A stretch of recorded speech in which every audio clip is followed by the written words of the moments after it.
So I just wanted to revisit Julian Sayin's what I thought was his best game this last season, and this was the game against Penn State. This game against Penn State was very impressive. It was in the middle of the season, and Julian Sayin did things in this game that I don't think he really did throughout the second half of the year, especially in the postseason games against Indiana and Miami. So let's revisit this game and the plays that he made. So this first clip, 1st and 10 from their own 11-yard line, early first quarter, and Ohio State came out aggressive in this game. Here's Julian Sayin pushing the ball over the middle, on time to Carnell Tate, first down, balls out to the 30-yard line.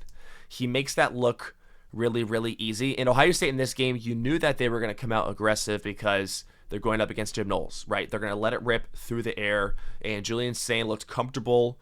Ball's on time, going over the middle. Next clip, same drive, 3rd and 5 from their own 36-yard line.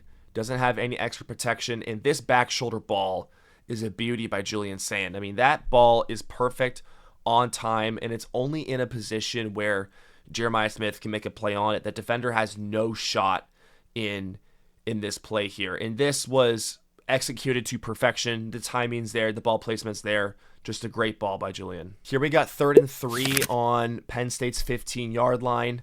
And again, another perfectly executed play, pass, and route by Julian Sayin and Jeremiah Smith. Little RPO action here. We can see that safety drop down.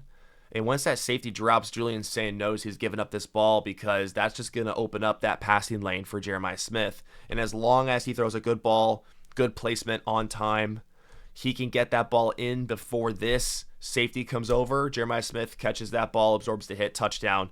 Just perfect execution. Here we have 1st and 10 from their own 41-yard line. Here we have Julian Sayin hitting Brandon Inniss over the middle. I mean, look, Brandon Inniss is wide open. You know, it's not like this was his most impressive ball of the day, but I just added this clip because it just shows he was seeing the field, right? He knew Brandon was going to be open. That safety, I think, over the top was concerned about Jeremiah Smith.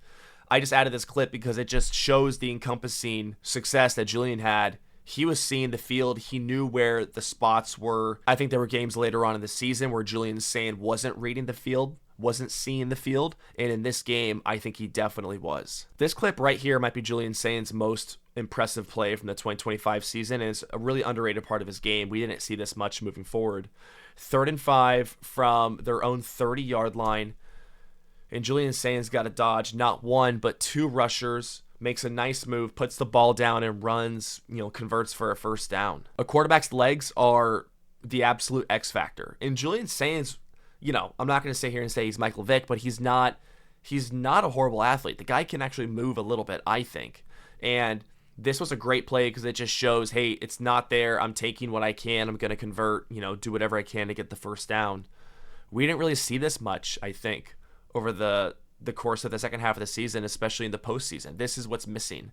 And I think this is going to be a focus point for Ryan Day and Julian Sayin this year. And they've kind of already said as much already in the few interviews from spring ball. They said, look, Julian Sayin's going to have to make plays with his legs. 2nd and 7 from Penn State's 45. And I loved Julian Sayin being aggressive in this game. I know the game plan was to be aggressive, but Julian Sayin was actively pushing the ball downfield. This is not a perfect ball to Carnell Tate, right? A tad underthrown, but it's not a bad thing because you're giving your receiver a chance to make a play. And when you have Carnell Tate and Jeremiah Smith, give your receiver to make a play, more often than not, they're probably going to come down with that. And Carnell Tate last year obviously popped off, but he was winning contested catches at a crazy high level. Still early 3rd quarter, 1st and 10 from the 39-yard line, and this is just the second of a beautiful, beautiful ball. Look at that placement on time. Carnell Tate probably should have been a touchdown there, but you really cannot throw a better ball than that right there. And then the 3rd deep ball, 2nd and 4 from their own 22-yard line. Perfect placement, double coverage on Jeremiah Smith. I mean, he's open there.